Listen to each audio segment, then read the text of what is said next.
Hi, Keith here from Happy Trails Personal Trail Groomers.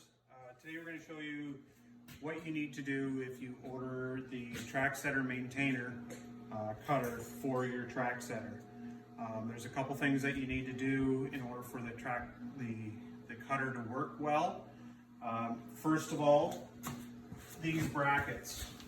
If you have an older model that you had the Track Setter previously, one thing you need to do is you need to give me the center to center measurements before you order. But when you're installing the Track Setter Maintainer, you need to take these, which are normally bolted on the top, and you need to now bolt them underneath. What this does, this is going to change the angle of the Track Setter to get the front of the Track Setter down.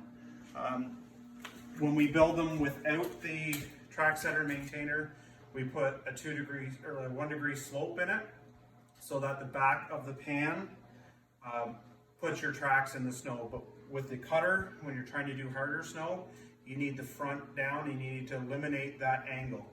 So by putting the brackets underneath, you're going to get it down an extra ½ inch, which is going to change the angle. So next thing you need to do,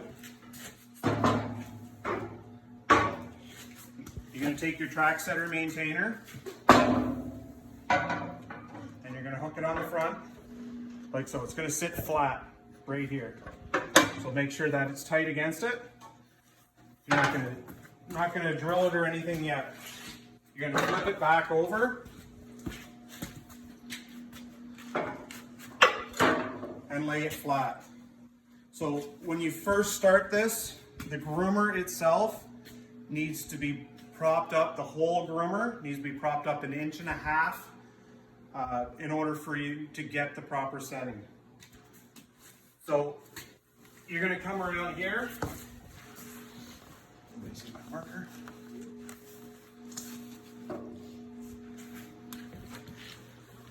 You're going to push your Track Setter down so it lays flat on the ground.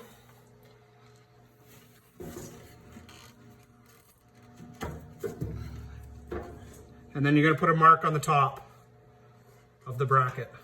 So that shows you that the Track Setter is going to run perfectly flat with the ground. If you want it to be a bit more aggressive, you can lower it down a bit more.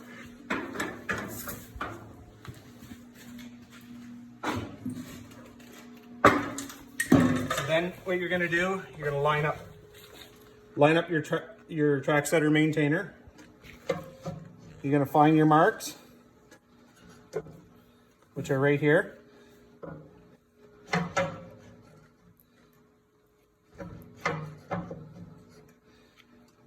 Line it up, and that's going to give you your hole centers.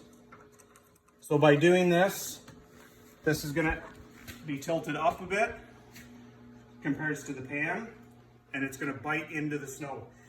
If you set it all the way down flat like this, it's just going to ride on the snow and it's not going to cut. So that's why it's important to do those other steps first. Mark it. So then you're going to pull it off. You're going to drill these 2 holes, and then you're going to use the bolts that are provided for it. So when it's all said and done, you're going to have 2 carriage bolts going from this side in. Your Track Setter Maintainer cutter is going to be there. You're going to use a lock washer and a regular nut on it, which will be provided for you. If you do all those steps, your Track Setter Maintainer cutter is going to work really well. And if you have any questions, please feel free to give us a call. Thanks.